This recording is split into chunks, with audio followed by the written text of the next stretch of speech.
जी अस्सलाम वालेकुम। कैसे हैं? सब ठीक ठाक हैं? आई होप सब ठीक ठाक होंगे। अच्छा, आज जो है वो मैं आपको बताने जा रहा हूँ कि करेंसी पेयर पर स्विंग ट्रेड जो है वो कैसे ले सकते हैं। ठीक है, तो बड़े टाइम फ्रेम पर जो है वो हम स्विंग ट्रेड लेते होते हैं। ठीक है, छोटे टाइम फ्रेम पर जो है वो हम इंट्राडे मतलब स्कैल्पिंग कर रहे होते हैं। ठीक है, और ये जो हमारे चार्ट पैटर्न्स हैं ये बड़े टाइम फ्रेम पर बहुत कमाल की जो है वो एक्यूरेसी मिलती है इनको। ठीक है, और ये जो आप चार्ट पैटर्न देख रहे हैं ये मैंने ट्रेंड लाइन लगाई हुई है। ये ठीक है, ये ऐसे जा रही है और ये नीचे से ये ऐसे जा रही है। ठीक है, तो इसको बोलते हैं बिरिश राइजिंग वेज। ठीक है, तो ये इसका जो सिग्नल है वो मैंने ग्रुप में भी शेयर किया हुआ था।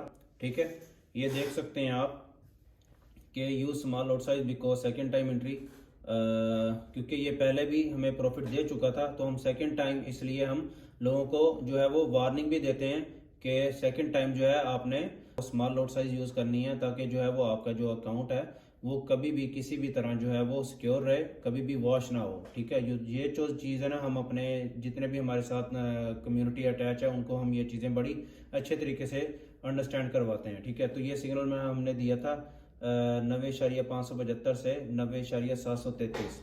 ठीक है, तो इसका जो एसएल था वो 90,900 था। ठीक है, और इसका जो टीपी था 30 पिप्स फिर सेकंड 60 और थर्ड जो है वो ओपन था।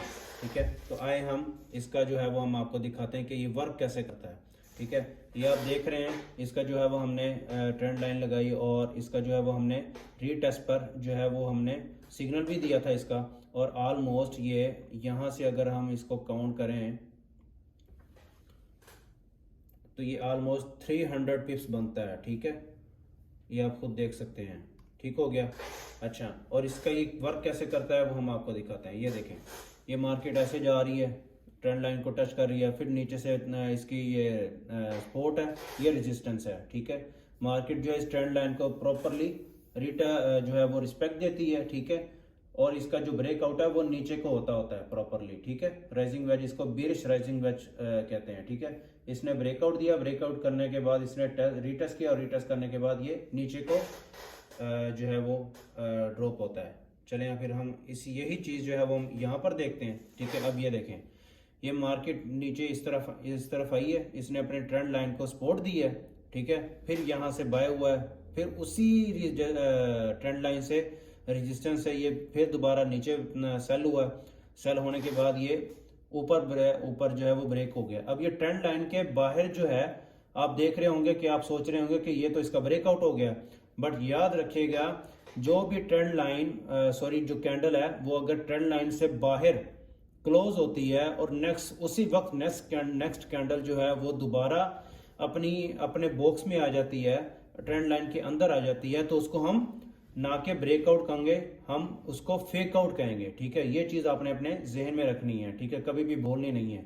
ठीक है, अगर नेक्स्ट कैंडल उसी वक्त जो है वो आपकी जो है वो उसमें आ जाए, बॉक्स में आ जाए, आपके ट्रेंड लाइन के अंदर आ जाए, तो आप उसको फेक आउट कहेंगे ना कि ब्रेकआउट कहेंगे। ठीक है, तो फिर आप देखें प्रॉपरली बिल्कुल एग्जैक्टली जो है दोबारा मार्केट जो है वो उसी स्पोर्ट ट्रेंड लाइन पर आई है, फिर अगेन बाय हो गई है। ठीक है, फिर प्रॉपरली अगेन उसी ट्रेंड लाइन को जो है वो आप देख रहे हैं कि टच हुई है, टच होने के बाद फिर सेल हुई है, सेल होने के बाद फिर उसी रेजिस्टेंस ट्रेंड लाइन पर अगेन देखें आप, मैं आपको जूम करके दिखाता हूं।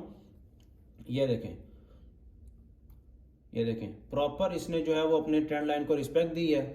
ठीक है, रिस्पेक्ट देने के बाद फिर वहीं से अगेन सेल हुई है, सेल होने के बाद उसने अपना नीचे को ब्रेकआउट दिया है। ठीक है, ब्रेकआउट देने के बाद ये देखें ये जो ग्रीन कैंडल आपको नजर आ रही होगी, इसने रिटेस्ट दिया, रिटेस्ट करने के बाद अब ये देख लें आपने, इसने जो है वो 300 जो है वो पिप्स जो है इसने प्रॉफिट दिया है। ठीक है, इसी तरह जो है ये चार्ट पैटर्न्स हैं जो वर्क करते हैं। ठीक है, आप यहाँ से भी एंट्री ले सकते हैं, ऊपर से यहाँ से सेल से, क्योंकि याद रखिएगा ये बेरिश राइजिंग वेज है, उसने हमेशा जो है वो नीचे को ब्रेकआउट होना है। ठीक है, ना कि ऊपर को। ठीक है, अगर आपने जब भी मार्केट जो है वो इस ऊपर ट्रेंड लाइन पर आए, मार्केट अगेन बार बार जो है वो आप यहाँ से सेल की एंट्री ले सकते हैं। ठीक है, क्योंकि इसका जो क्राइटेरिया है टेक्निकली जो है इस चार्ट पैटर्न ने नीचे को ब्रेकआउट होना होता है। ठीक है, याद रखिएगा। ठीक है, अच्छा, और ये भी आप देख रहे होंगे अगेन मैं आपको दिखा देता हूँ कि ये देखें, इसने प्रॉपर नीचे को ब्रेकआउट होना होता है, ना कि ऊपर को, ठीक है। तो आप जब भी मार्केट यहाँ पर आए, ठीक है, ट्रेंड लाइन आपने लगाई होगी यहाँ नीचे से भी ऊपर से भी, जब भी ऊपर रेजिस्टेंस पे आए, आप अगेन बार बार जो है वो यहाँ से आप जो है वो सेल की एंट्री ले सकते हैं। ठीक हो गया।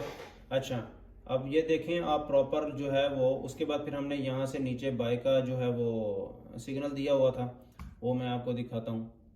अच्छा, ये देख लें, ये हमने बाय लिमिट दी हुई थी, ठीक है, न्यूजीलैंड JPY बाय लिमिट। इसका जो SL था वो 85.700 था, और इसकी जो बाय लिमिट थी 87.790 से 86.352 थी, ठीक है। अब ये देख लें, ये हमारा बाय जोन था, ठीक है, ये आप प्राइस भी देख रहे होंगे, ठीक है। और यहाँ से ऑलमोस्ट जो है यहाँ से बाय हुआ है और यहाँ तक, ठीक है, ये तकरीबन नियर अबाउट 130 पिप्स बनते हैं ऑलमोस्ट।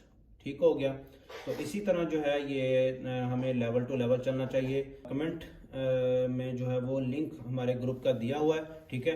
तो डायरेक्ट जो है वो आप हमारे ग्रुप को ज्वाइन करके हमारे साथ अटैच हो सकते हैं। तो आप जो है वो हमारे कोर्स का, हमारी एक्यूरेसी का, हमारे सिग्नल्स का जो है वो पार्ट बन सकते हैं। और इसमें जो है वो इंशाल्लाह ताला आपको प्रॉपर अच्छे तरीके से गाइड किया जाएगा, प्रॉपर आपको सर्विसेज दी जाएंगी, और इंशाल्लाह ताला आप बहुत शॉर्ट टाइम में जो है वो कमाल की ट्रेडिंग जो है वो सेम लाइक हमारी तरह जो है वो कर सकते हैं। थैंक यू सो मच, जज़ाकल्लाह, अस्सलाम वालेकुम।